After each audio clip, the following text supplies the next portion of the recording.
30th of September 2011, Ephesus.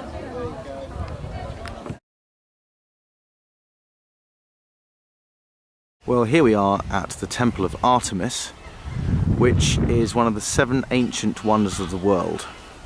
And as you can see, this is a ruin. The temple itself dates back to the 7th century BC, and it was knocked down by an earthquake. And this column behind me is 11 meters tall, but the original columns were 18 meters tall. This column is one of the original 122 columns that made up the temple. At the top, you will see a stork's nest.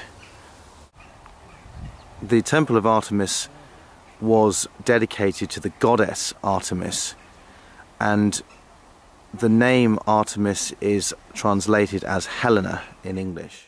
But perhaps the most interesting thing about this site is not the temple itself, but rather what lies upon these hills. To the left is a mosque, and to the right, with those pillars on top and the arched windows, is a church.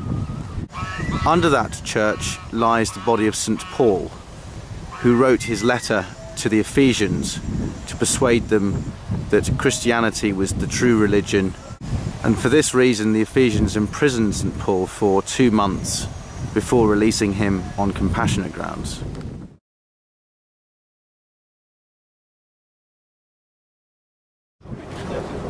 Excuse me, sir.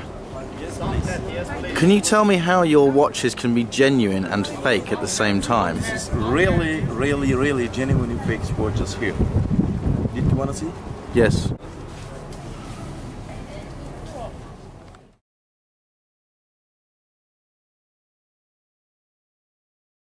What we're seeing here is a city that dates back to the 4th century BC. Everything one sees in Ephesus is an excavation and reconstruction. This is a ruined Roman bath, and legend has it that when visitors came to Ephesus they had to bathe first for hygiene reasons, otherwise they weren't allowed in the city. So we're now walking up into the first amphitheatre of the day, a relatively small one by all accounts. The amphitheatre itself holds about 450 people, and it's named the Odeon. And we're told that the Cineplex Odeon complex in London actually takes its name from this. And up there, that archway is known as a vomitarium. We have a little kitty cat here, chilling out in the shade. This is the temple of the goddess Vesta, and Vesta was the goddess of fire, and hence the name Swan Vestas, the famous matchmaker in England. This bloke was a Roman doctor, and he discovered medicine for malaria. Sadly, his head is missing. It is in the British Museum. This is a statue of a lady named Caustica, and once again her head is missing. It is also in the British Museum. 85% of this city was from the Roman period.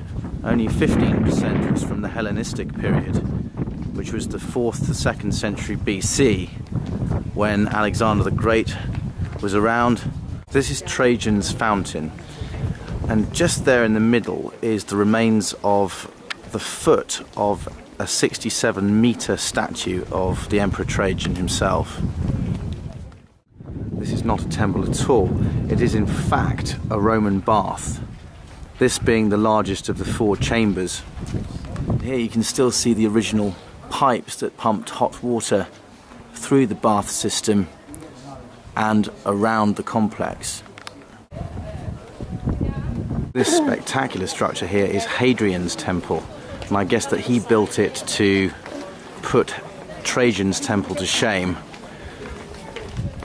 Down here is a mosaic pattern on the floor, which suggests that this was a posh shopping mall. This is an unexpected but rather amusing structure, the public latrine, and in fact it was a gents, meant for men only. Allegedly this is where the saying "wrong end of the stick" was coined. That's it, the public lavatory, no privacy whatsoever. This is Hadrian's Gate, just through there, beyond it, is the city brothel, which was attached by way of a tunnel to the city library. This is the public library, the most famous site in Ephesus, and at the time it was built, it was the third largest library in the world. The Ephesians were big importers of Egyptian papyrus, and this is where all that papyrus was housed. And the amazing thing about this structure is that it was reconstructed in the 1970s. It took 8 years, and it was put back together stone by stone.